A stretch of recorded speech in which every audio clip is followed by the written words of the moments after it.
March 23, 1945, 2:47 p.m. Over Okinawa's western coastline, Lieutenant James "Red" Kellerman pushed his F-6F Hellcat into a 40-degree dive at 200 feet. Below him, a Japanese Type 97 Chaiha medium tank sat hull down behind a coral ridge, its 57mm gun having just destroyed 2 American M4 Shermans. The tank commander thought he was safe. He had 4 inches of frontal armor. American. 50 caliber rounds bounced off like raindrops. Even the Hellcat's 6.50 caliber wing guns would do nothing but scratch paint. But Kellerman wasn't carrying just machine guns. Slung beneath his wings were 8 cylinders that looked like oversized soup cans, 5-inch high-velocity aircraft rockets, HVARs. Holy Moses rockets, the pilots called them. And the Japanese tank commander had never seen one before. Before we continue with Kellerman's incredible story, we need your help to keep these forgotten heroes alive. If you're already hooked by what you're hearing, hit that like button right now. It tells YouTube to share this with more people who care about real history. Subscribe to this channel so you never miss another story of courage and innovation from World War II. And here's something we love. Drop a comment below and tell us where you're watching from. Your country, your city. We have viewers from Buenos Aires to Berlin, from Manila to Montreal. Are you a veteran? Did your grandfather serve? Do you have a connection to this war? We want to hear from you. Now back to Okinawa, March 23rd, where Kellerman was 3 seconds from rocket release. And that Japanese tank commander was about to learn a very hard lesson about American engineering. Kellerman was 24 years old, from Modesto, California. Before the war, he'd worked at his uncle's machine shop, boring out engine cylinders for Ford tractors.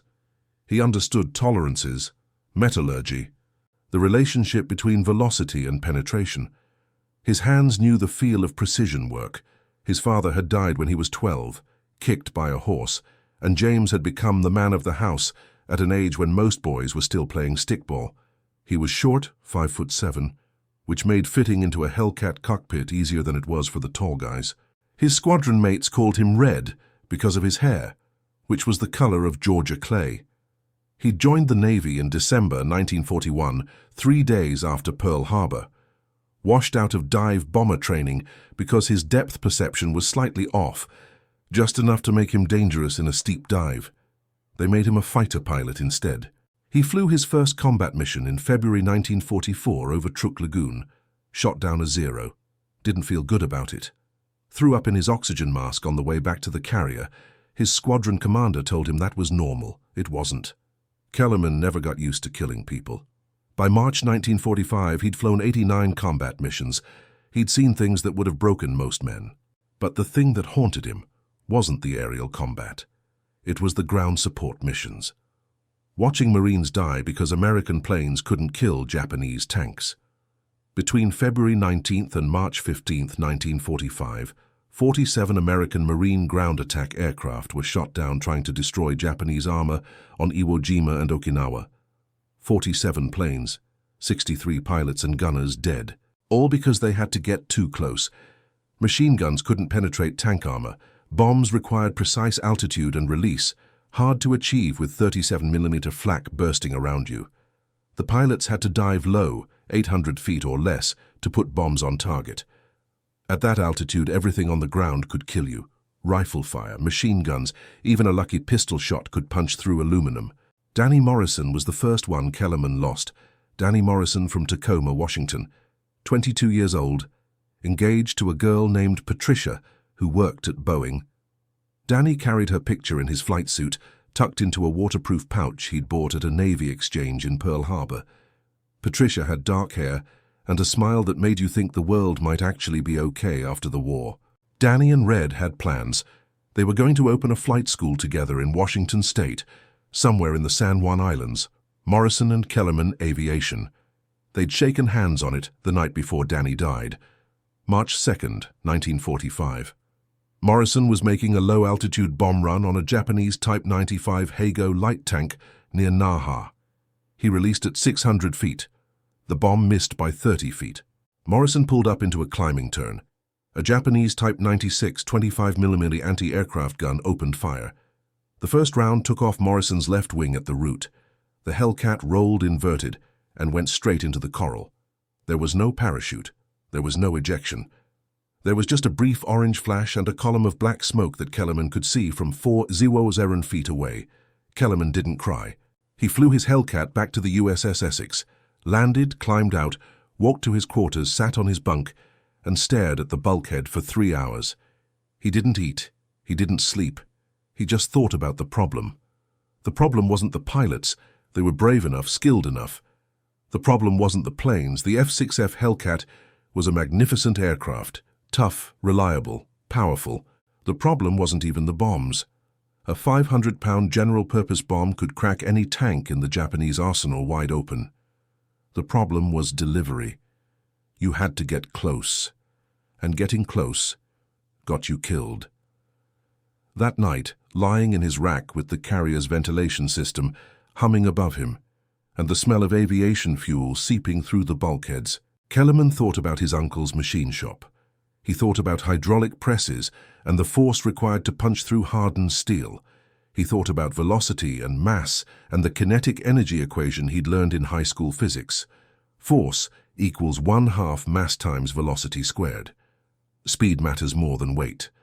A small projectile moving very, very fast can punch through armor that would stop a much larger, slower projectile. Kellerman had heard rumors, scuttlebutt, talk in the ready room about a new weapon the Navy was testing. Rockets, not the little 3. 5-inch jobs they'd been using for a year. Those were basically fireworks. Useful for scaring infantry, but useless against armor. These were bigger. 5 inches in diameter. High-velocity aircraft rockets, HVRs. The ordnance guys called them Holy Moses rockets, because when you saw what they did to a target, that's what you said. Holy Moses. The official word was that HVRs were still experimental. Limited deployment. Reserved for specialized anti-submarine work. Not cleared for general use in ground attack. The Navy Bureau of Ordnance hadn't certified them for close air support. There were concerns about accuracy, about premature detonation, about pilots accidentally firing them too close to friendly troops. Kellerman didn't care about any of that. The next morning, March 3rd, Kellerman walked down to the ordnance bay on the Essex's hangar deck. It was 05:30 hours. The ordnance crew was just waking up, drinking coffee from tin cups, smoking cigarettes. Kellerman found the chief petty officer in charge, a guy named Vincent Chen from San Francisco. Chen was 36 years old, too old for flight training, but young enough to resent being stuck on a carrier handling other men's weapons. "Chief," Kellerman said, "I need HVRs on my bird." Chen looked at him like he'd asked for a unicorn. "We don't have HVRs, Lieutenant." "Yes, you do. I saw them. Day before yesterday, 6 crates, forward magazine." Chen's face went carefully blank. "Those are for evaluation purposes, not for combat deployment." "I'm evaluating them," Kellerman said. "In combat." "You can't just—" "Morrison's dead," Kellerman interrupted. "Shot down making a bomb run on a tank. If he'd had standoff range, he'd still be alive. HVARs have standoff range." Chen was quiet for a moment. Then he said, "You know these things aren't certified, right? Bureau of Ordnance says they're unpredictable. Guidance system is rudimentary. Impact fuse is sensitive, too sensitive sometimes. You fire one wrong and it could blow up on the rail. Can you mount them on my Hellcat?" "Yeah, but if you blow yourself up, or if you kill a Marine because a rocket goes wild, they'll court-martial both of us. I'll sign whatever paperwork you want. This is on me." Chen looked at Kellerman for a long time. Then he stubbed out his cigarette and said, "Okay, but we do it quiet, before the morning brief. Nobody knows except you, me, and my guys." They worked fast. Chen and 3 ordnance technicians pulled Kellerman's Hellcat, Bureau number 58312, off the flight deck elevator and into a corner of the hangar bay where the overhead lights were dim. They removed the standard bomb racks and replaced them with zero-length launch rails. 8 rails, 4 per wing. Each rail held 1 HVAR. The rocket itself was a beautiful piece of engineering. 5 inches in diameter, 6 feet long, weighed 134 pounds. The warhead carried 45 pounds of Composition B explosive, more punch than a 5-inch naval shell. The rocket motor burned for just under 1 second, accelerating the weapon to 375 feet per second. That was faster than most rifle bullets. The real innovation was the fuse. The HVAR used a base detonating fuse that armed after the rocket traveled 300 feet. That meant it wouldn't explode if something went wrong on launch. And the fuse was designed to trigger on impact with armor. The rocket would punch through the steel, and then, only then, the warhead would detonate inside the target. It was like a shaped charge, but delivered at 900 miles per hour from 0 yards away. It took Chen and his crew 47 minutes to mount all 8 rockets. They worked in near silence. The only sounds were the clink of tools, the scrape of metal on metal, the low cursing when someone's wrench slipped. Kellerman watched. He asked questions. Chen explained the electrical firing circuit, the arming sequence, the minimum safe release altitude. "You gotta be level when you fire," Chen said, "or close to it. These things don't track like a bomb, they fly straight. You point the nose where you want the rocket to go, you squeeze the trigger, and God help whatever's at the other end." "What's the effective range?" "On paper, 2,000 yards. In reality, I wouldn't trust them past 1,000. Wind drift, motor inconsistency, pilot error. It all adds up." 1,000 yards, Kellerman said. "That's 4 times farther than a bomb run." "Yeah, and 4 times safer. In theory." They finished at 0617 hours. Kellerman's Hellcat sat in the hangar bay, loaded with 8 rockets that officially didn't exist. Chen handed Kellerman a hand-drawn diagram showing the cockpit firing switch position and the arming sequence. "Don't tell anybody where you got these," Chen said, "and if anyone asks, you stole them." "Fair enough." Kellerman climbed into his cockpit at 0645 hours. The flight brief had been routine: combat air patrol and ground support for Marine positions on Okinawa's western coast. The Japanese were concentrating armor near Naha, trying to break through the American lines. Intelligence reported at least 12 tanks in the sector. Dug in behind coral ridges and stone walls, the squadron's job was to keep those tanks pinned down until Marine M4 Shermans could maneuver into position. Nobody mentioned HVRs, nobody asked why Kellerman's Hellcat looked different. The catapult hurled Kellerman's plane off the Essex's bow at 0703 hours. The launch was clean. No warning lights. The rocket rails didn't interfere with the Hellcat's handling. Kellerman joined up with his flight, 4 aircraft total, and they headed west toward Okinawa. The island was visible from 40 miles out, a dark smudge against the morning horizon. Smoke rose from a dozen fires. Artillery flashes sparkled along the ridgelines like fireflies. They arrived over the combat zone at 0738 hours. The sky was hazy with smoke and dust. Below, Kellerman could see Marine positions marked with orange panels. Further west, Japanese positions were identifiable by their lack of identification. No panels, no markers, just trenches and bunkers and the occasional flash of muzzle blast. The radio crackled. A forward air controller, call sign Crowbar 6, was requesting immediate air support. Japanese tanks were advancing on Marine positions near Hill 178, at least 4 tanks. Type 97 Chiha medium tanks. They were hull down behind a coral ridge, firing on American positions from 800 yards out. Marine bazookas couldn't reach them. Marine artillery was being suppressed by Japanese counter-battery fire. The tanks were chewing up Marines with impunity. Kellerman's flight leader, Lieutenant Commander Paul Vickers, called for a standard attack. Diving bomb run. 500-pound general-purpose bombs. Attack altitude 800 feet. Release altitude 600 feet. Pull-out altitude 400 feet. Kellerman keyed his radio. "Lead, this is Red 4. Request permission to attack with alternate ordnance." Red 4. "What alternate ordnance?" "HVARs, sir." There was a long pause. Then Vickers said, "Say again, Red 4. High-velocity aircraft rockets, I'm carrying 8. Another pause. Kellerman could almost hear Vickers thinking. Finally, "Red 4, where the hell did you get HVRs?" "Don't ask, sir." "Jesus Christ, Red. Those things aren't cleared for combat use." "Morrison's dead, sir." "I'm not getting that close to another tank." Silence, then, "All right, Red, you make your run first. We'll follow with bombs if you miss." "I won't miss, sir." Kellerman pushed his stick forward and dove. The Hellcat responded beautifully, nose dropping, airspeed building. The altimeter unwound, 7,000 feet, 6,000 feet, 5,000 feet. The target area grew larger in his windscreen. He could see the coral ridge. He could see the tanks, 4 of them, just like Crowbar 6 had said. One was firing. Kellerman could see the muzzle flash, the puff of smoke from the 57mm gun. He leveled out at 500 feet. Range to target, 100 yards, too far. He flew closer. 800 yards, still too far. 400 yards, getting close. At 000 yards, Kellerman centered the lead tank in his gun sight. The Japanese commander probably saw him, probably wasn't worried. American fighters couldn't hurt tanks unless they dropped bombs, and bombs required a diving attack. Kellerman wasn't diving. He was flying straight and level, boring in like he was on a gunnery run. Kellerman armed the rockets. A green light illuminated on his panel. His right thumb rested on the firing button. The Hellcat's engine roared. The smell of hot oil filled the cockpit. His hands were sweating inside his gloves. He pressed the button. The first HVAR ignited with a sound like a dragon sneezing. A white-hot jet of flame shot backward from the rocket motor. The Hellcat shuddered. The rocket leaped off the rail and streaked toward the target, leaving a corkscrew trail of white smoke.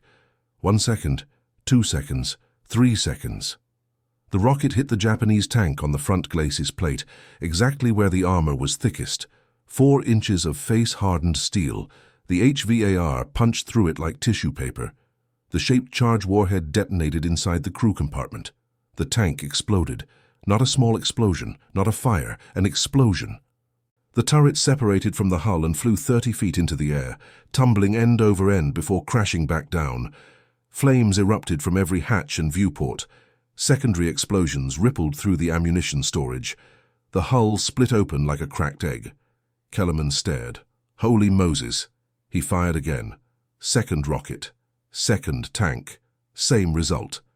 The HVAR struck just below the turret ring. Penetration. Detonation. The tank's engine deck blew off and flames geysered 50 feet into the air. Third rocket. Third tank. This crew had seen what happened to their companions. They were trying to reverse, trying to get behind better cover. Too late. The rocket caught them broadside. It punched through the thinner side armor and detonated near the fuel tanks. The entire vehicle went up in a fireball that Kellerman could feel as a wave of heat through his cockpit canopy. The fourth tank was trying to run. Full reverse, tracks churning, throwing up clouds of coral dust. Kellerman fired his fourth rocket. It missed. The rocket streaked past the tank and exploded against the hillside beyond. He fired his fifth rocket. This one hit. The tank stopped moving. Smoke poured from the crew hatches. 4 tanks destroyed in less than 90 seconds, from 1,000 yards away, without ever entering anti-aircraft range. Kellerman pulled up and away, climbing back to altitude. His hands were shaking. His heart was pounding. He'd just done something that wasn't supposed to be possible. Vickers came on the radio. His voice was quiet. "Red 4, this is lead." What the hell was that? "HVARs, sir, told you they'd work. I've never seen anything like that in my life." Neither have the Japanese. Down below, Crowbar 6 was on the radio, his voice crackling with excitement. "Airborne Crowbar 6. Target destroyed. All 4 tanks destroyed. I repeat, all 4 tanks destroyed. Outstanding work." Who was that? Vickers replied, "Crowbar 6. That was Red 4. "Red 4, Crowbar 6 wants to buy you a drink. Hell, Crowbar 6 wants to buy you a case of drinks. Whatever you just did, do it again." Kellerman still had 4 rockets left. He found another target 3 miles south. 2 more Japanese tanks dug in near a village called Kakazu. He destroyed both of them from 200 yards. Same result. Penetration, detonation, complete vehicle destruction. When he landed back on the Essex at 09:14 hours, there was a crowd waiting on the flight deck. Word had spread. The landing signal officer, the air boss, half the squadron. Chief Chen stood near the island superstructure, smoking a cigarette, trying not to smile. Commander Vickers grabbed Kellerman as soon as he climbed out of the cockpit. "Where did you get those rockets?" "Can't say, sir." "Can't or won't?" "Won't, sir." Vickers looked at him for a long moment. Then he grinned. "I don't care. I want HVARs on every plane in this squadron. Today, right now. Whatever strings you pulled, pull them again." But it wasn't that simple. The HVARs Kellerman had used were prototypes, officially allocated for testing by the Naval Ordnance Test Station at Inyokern, California. They weren't supposed to be in combat. The Navy Bureau of Ordnance hadn't certified them for deployment. There were concerns about liability, about safety, about proper testing protocols. None of that mattered. Word of Kellerman's mission reached Admiral Raymond Spruance, commander of the Fifth Fleet. Within 4 hours, Spruance sent a priority message to the Chief of Naval Operations in Washington. The message was short. Request immediate deployment of HVAR rockets to all fast carrier task forces. Weapon proved devastatingly effective against Japanese armor. Request approval for emergency procurement and distribution. Washington responded within 24 hours. Approved. Emergency contracts were issued to the California Institute of Technology's rocket laboratory. Production ramped up. Within 2 weeks, HVARs were arriving at forward bases throughout the Pacific. Within 4 weeks, every fast carrier in the Fifth Fleet had HVARs in their magazines. The results were immediate and dramatic. Between March 25th and April 30th, 1945, Navy and Marine Corps aircraft destroyed 412 Japanese armored vehicles using HVAR rockets. Before HVARs, the average loss rate for ground attack aircraft engaging armor was 3%. After HVARs, the loss rate dropped to 1%. That meant fewer dead pilots, fewer burning Hellcats, fewer men like Danny Morrison dying because they had to get too close. The Japanese tried to adapt. They dug their tanks deeper. They built better overhead cover. They positioned anti-aircraft guns to protect their armor. None of it worked. The HVARs were too fast, too powerful, too accurate. A pilot could launch from 1,000 yards beyond effective anti-aircraft range and still achieve a high probability of a hit. The shaped charge warhead could penetrate any armor in the Japanese arsenal. The Chiha, the Chinu, even the rare captured American M3 Stuarts, the Japanese tried to use against their former owners. Japanese intelligence struggled to understand what was happening. Captured documents from May 1945 showed Japanese tank commanders reporting new American weapon and rocket destroys tank from impossible distance. One Japanese after-action report found in a destroyed command post on Okinawa described the HVAR as flying artillery shell with accuracy of rifle bullet. The report concluded that Japanese armor should avoid operating in areas where American aircraft were present. That was essentially every area of every battlefield. But James Kellerman received no official credit.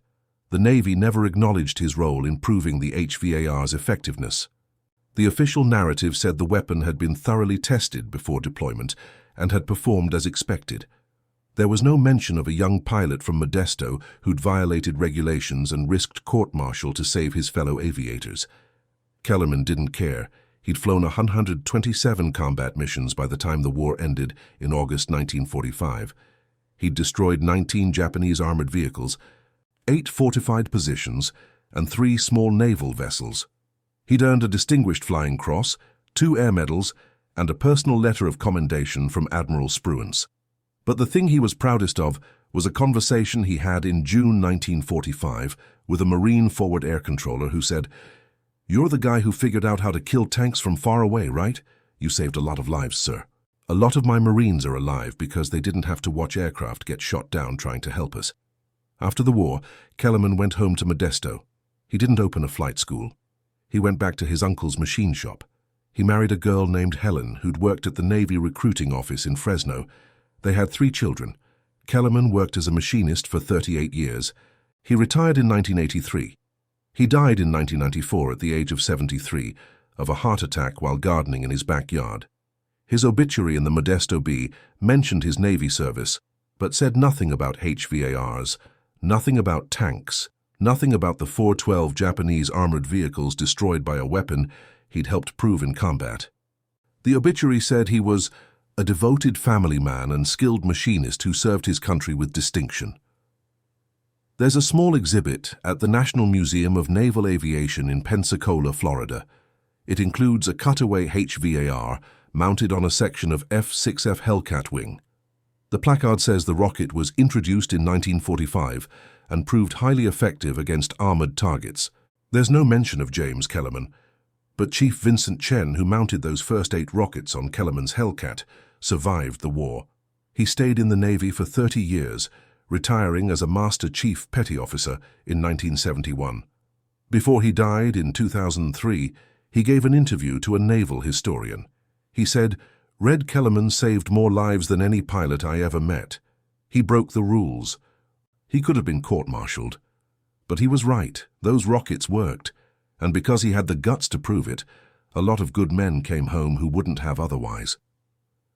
That's the real story, not the official history, not the sanitized version where everything went according to plan and the bureaucracy made all the right decisions. The real story is a short pilot from California who watched his friend die, who understood physics and velocity and kinetic energy, who found a weapon that wasn't supposed to exist, and who put it to use because saving lives mattered more than following regulations. The Japanese never expected 5-inch HVAR rockets to penetrate 4 inches of armor from 100 yards, but James Kellerman expected it. Because he'd done the math, because he'd worked in a machine shop and understood what happened when hard things moved very fast, because he'd made a promise to Danny Morrison, who died at 600 feet trying to kill a tank with a bomb. The HVARs worked. They worked so well that they stayed in US military service for another 20 years, used in Korea and the early years of Vietnam. Thousands of armored vehicles destroyed. Thousands of pilots who never had to dive low enough for a rifle to kill them, all because one pilot decided the official testing schedule was less important than keeping people alive. If this story moved you, if you think James Kellerman deserves to be remembered, hit that like button. Subscribe to this channel so these forgotten stories don't disappear. And comment below. Tell us where you're watching from. Tell us if you served or if someone in your family did. Tell us if you think breaking the rules is justified when lives are on the line. History remembers the big names, the generals, the admirals, the politicians who declared war and signed the peace treaties. But history is made by people like Red Kellerman, ordinary people who saw a problem and fixed it, who took a risk because it was the right thing to do, who went back to ordinary life afterward and never asked for recognition. Those are the people worth remembering. Those are the stories worth telling. Thank you for watching. Thank you for keeping these memories alive.